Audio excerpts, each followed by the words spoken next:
Hello everyone, welcome to our channel Ivy Legal. In this video, we are going to discuss kinds of offer. मतलब कि हमने हमारी last video में discuss किया था कि व्हाट इज ऑफर, उसके एसेंशियल्स क्या हैं. हमने यही वाला चार्ट डिस्कस किया था. इसका आधा पार्ट हम लोग कवर कर चुके थे. That is dealing up to essentials of valid proposal. Moving on to kinds of offer. यहाँ पर सबसे पहला ऑफर जो हमको दिखाई देता है वो काइंड्स ऑफ ऑफर में ये है कि देर जनरल ऑफर. और जनरल ऑफर से हमको क्या समझ में आता है कि ऑफर जनरली दिया गया है. ठीक है, मतलब ये it is given to general public at large. ठीक है, यहाँ पर कोई स्पेसिफिक नहीं है, कुछ भी स्पेसिफिक नहीं है, जनरली सबको दिया गया है. तो बस इसी से इसका मीनिंग निकल के आता है that it is an offer open to general public at large. ठीक है, इसका फर्स्ट पॉइंट क्या बोलता है कि general offer is an offer which is given to general public at large. Then coming on to second point, anybody who is interested and agrees that to the terms of offer can accept the offer. मतलब यहाँ पर क्या है कि offer सबको दिया गया है, कोई लिमिटेशन नहीं है. अब एक्सेप्टेंस वो उसका एक्सेप्टेंस माना जाएगा जो इस ऑफर की टर्म्स एंड कंडीशन को फुलफिल कर लेगा, तो उसका हम एक्सेप्टेंस मान लेंगे और उसके बाद वो कॉन्ट्रैक्ट में एंटर हो सकता है. तो यहाँ पर it is open to public at large to accept the offer by accepting the terms and conditions of offer. ठीक है, this is what general offer is. For example, A made general offer that whoever is willing to pay 25 lakh can get my Jaguar car. Then anyone in this case who is agreeing to A's terms can accept the offer. अगर A बोलता है कि मेरी Jaguar car 25 lakh रुपए की, जिसको खरीदना है ले लो, 25 लाख रुपए दे दो. अब वहाँ पर मान लो सामने से रमेश गुजर रहा था, रमेश बोलता है कि मैं 25 लाख रुपए देने को तैयार हूँ और मैं सारी टर्म्स एंड कंडीशन एक्सेप्ट करता हूँ. तो बस यहाँ पर वो कॉन्ट्रैक्ट एंटर हो गया. वो ऑफर था जनरल, रमेश वहाँ से गुजर रहा था, उसकी उसको इस प्रपोजल की नॉलेज में आया, उसकी नॉलेज में ये प्रपोजल आया और उसके बाद उसने इस चीज़ की इसकी टर्म्स एंड कंडीशन एक्सेप्ट करी.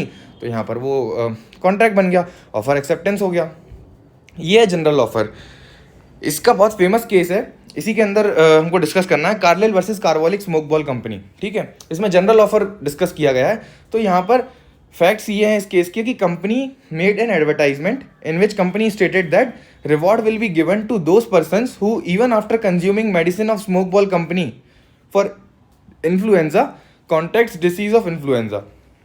मतलब स्मोक बॉल कंपनी एक मेडिसिन बनाई थी, स्मोक बॉल कंपनी ने, to treat the disease of influenza. तो उसने ये बोला, एडवर्टाइज किया कि अगर हमारी मेडिसिन कंज्यूम करने के बाद भी किसी को इन्फ्लुएंजा हो रहा है तो उसको हम रिवॉर्ड देंगे. ठीक है, ये उसने जनरल ऑफर दे दिया. अब यहाँ पर इस केस में क्या हुआ, कार्लिल ने after consuming this medicine, Carlill was contacted to the disease of influenza and then there after Carlill filed for reward कि मैंने आपकी मेडिसिन कंज्यूम करी, उसके बाद भी मुझे वो बीमारी हो गई है. अब क्योंकि आपके एडवर्टाइजमेंट ने बोला था कि ऐसा अगर होगा तो हम रिवॉर्ड देंगे, तो now it's time to give reward. But इस केस में कंपनी ने डिनाई कर दिया ये offer, stating that offer was not made to any particular person. ठीक है, उसने बोला कि यहाँ पर कंपनी ने बोला कि किसी तुमको स्पेसिफिकली ऑफर नहीं दिया गया था. ठीक है, अब यहाँ पर क्या कोर्ट ने क्या हेल्ड किया कि if general and open offer is made to the world at large then contract is established with the person who complied with the terms of offer. मतलब कि क्या बोला कि इस केस के बाद जनरल ऑफर टर्म को रिकॉग्निशन मिल गया था. उसने ये बोला कोर्ट ने कि क्योंकि आपने ऑफर दिया है to the world at large by issuing an advertisement, तो उस केस में एक्सेप्टेंस हर वो इंसान के साथ हो सकता है, हर उस इंसान के साथ आप कॉन्ट्रैक्ट में आ जाओगे जो आपकी टर्म्स एंड कंडीशंस को, जो आपके ऑफर की टर्म्स एंड कंडीशंस को एक्सेप्ट कर रहा है. और इस केस में क्योंकि कार्लिल ने किया था, उसके अकॉर्डिंग एक्ट किया, उसने मेडिसिन ली, उसके बाद भी वो डिसीज का कॉन्टैक्ट हो गया, तो इसीलिए Carlill was entitled for reward. This was about general offer. Moving on to specific offer. The term itself से स्पेसिफिक ऑफर का मतलब क्या होगा कि ऑफर मेड टू सिंगल और ग्रुप ऑफ इंडिविजुअल्स. ठीक है, मतलब कुछ स्पेसिफिक इंडिविजुअल्स होंगे या तो कोई स्पेसिफिक इंडिविजुअल होगा या इंडिविजुअल्स होंगे. ठीक है, उनको ये ऑफर दिया जाएगा. And no one except the single और group of individual can accept the offer. ठीक है, यहाँ पर मतलब केस एकदम रेस्ट्रिक्टेड है, ये यहाँ पर कोई वर्ल्ड एट लार्ज वाला कंसेप्ट ही नहीं है. अगर मैंने ए को ऑफर दिया तो ए ही मुझे एक्सेप्टेंस देगा. ऐसा नहीं हो सकता कि मैंने ए को ऑफर दिया और सी ए के बिहाफ पे मुझे एक्सेप्टेंस दे दे. Until unless he is not acting as an agent, वो मुझे एक्सेप्टेंस नहीं कम्युनिकेट कर सकता. क्यों? क्योंकि it is an specific offer restricted to A. ठीक है, क्योंकि अगर मैंने ए को ऑफर दिया, एक्सेप्टेंस ही मुझे ए ही देगा. This was about specific offer. अगर हम जैगुआर वाला एग्जांपल इसमें कंटिन्यू करें तो यहाँ पर suppose A made an offer to sell his Jaguar to Y at 25 lakh, then here Y can accept the offer because offer is only made to Y. Coming on to cross offer. Cross offer बहुत simple होता है. It is basically a situation where two identical offers cross each other in transit. ठीक है, मतलब दो parties के बीच में जो दो ऑफर आ रहे हैं वो दोनों सेम चीज से रिलेटेड है, वो दोनों ऑफर आइडेंटिकल हैं और वो दोनों आइडेंटिकल क्रॉस होते हैं एक दूसरे से. In that case there is no acceptance. सामने वाला भी ऑफर दे रहा है और आप भी ऑफर दे रहे हो, dealing with which are identical offers.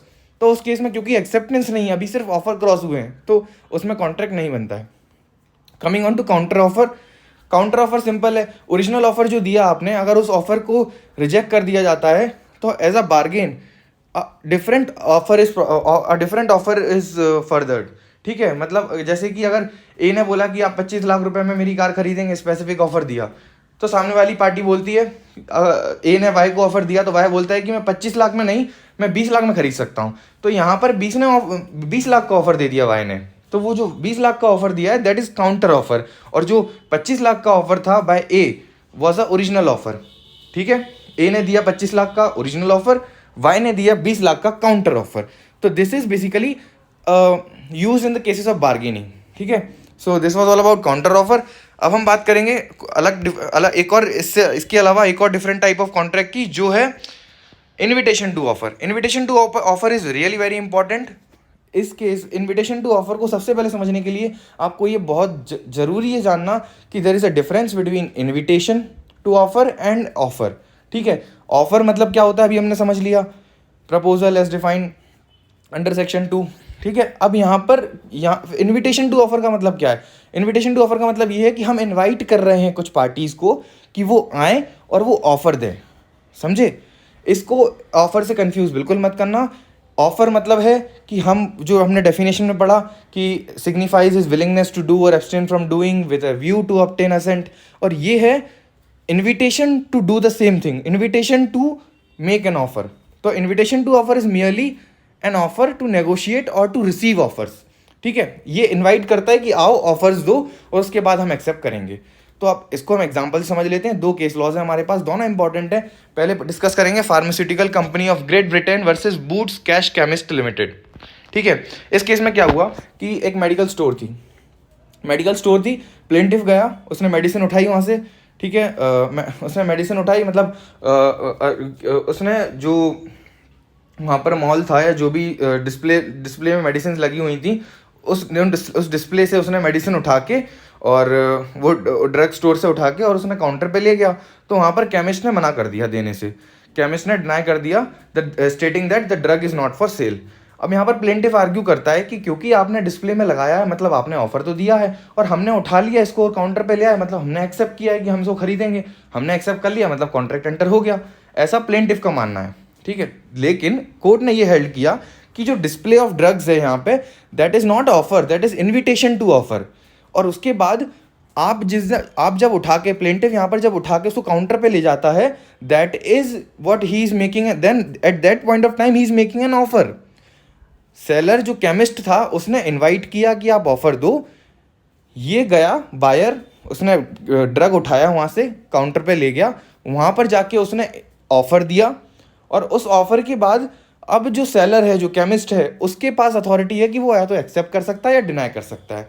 So इसीलिए in this case the court held that seller had absolute right to reject the offer to avoid the contract. Here no contract was performed. ठीक है, अब आते हैं Harvey versus facie पे. In this case the facts of this case are basically that यहाँ पर plaintiff था, उसने टेलीग्राफ किया डिफेंडेंट को दो चीज़ें, that will you sell us a bumper hall pen. Bumper hall pen से यहाँ पर ये मत समझना कि ये कोई पेन की बात हो रही है, ये एक प्लॉट का नाम था बम्पर हॉल पेन. तो प्लेंटिफ ने डिफेंडेंट को टेलीग्राफ किया कि क्या आप मुझे बम्पर हॉल पेन बेचेंगे, और अगर बेचेंगे तो उसकी लोवेस्ट कैश प्राइस क्या है. ठीक है, ये दो क्वेश्चन उसने पूछे. अब डिफेंडेंट ने टेलीग्राफ सिर्फ एक ही क्वेश्चन का आंसर करते हुए किया कि lowest cash price for bumper hall pen is 900 pounds as asked by you. ठीक है, यहाँ पर माइंड यू आप एक चीज़ का ध्यान रखें कि डिफेंडेंट ने यहाँ पर ये नहीं बताया कि क्या वो अपनी बम्पर हॉल पेन को बेचना चाहता है या नहीं, क्या वो बेचेगा या नहीं, उसने ये नहीं बताया. उसने सिर्फ इतना बताया what is the lowest cash price for this plot.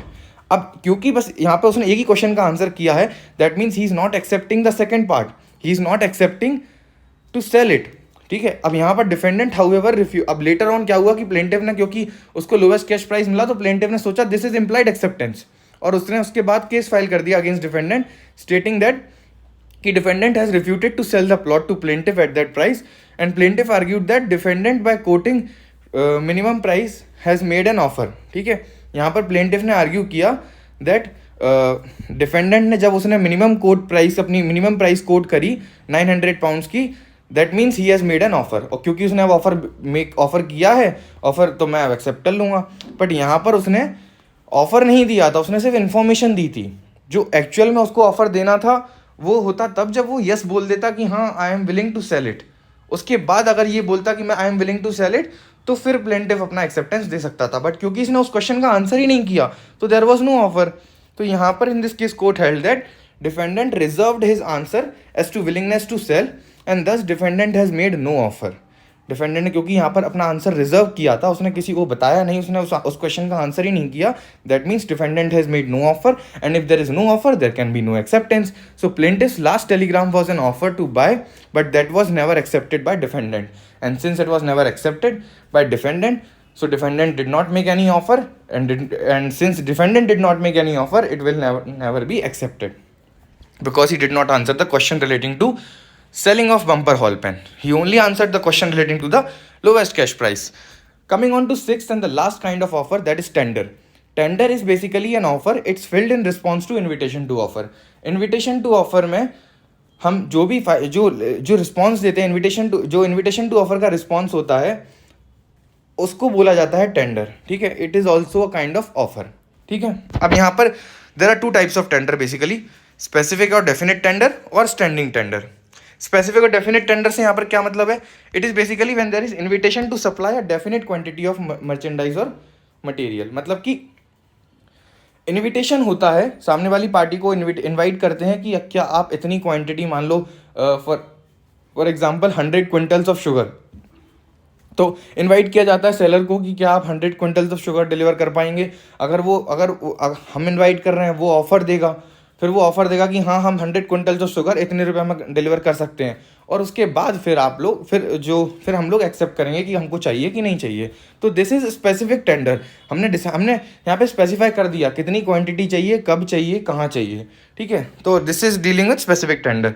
यहाँ पर अब वहीं ऑन द कॉन्ट्ररी दूसरा टाइप ऑफ टेंडर है स्टैंडिंग टेंडर, जो कंटिन्यू होता है, ठीक है।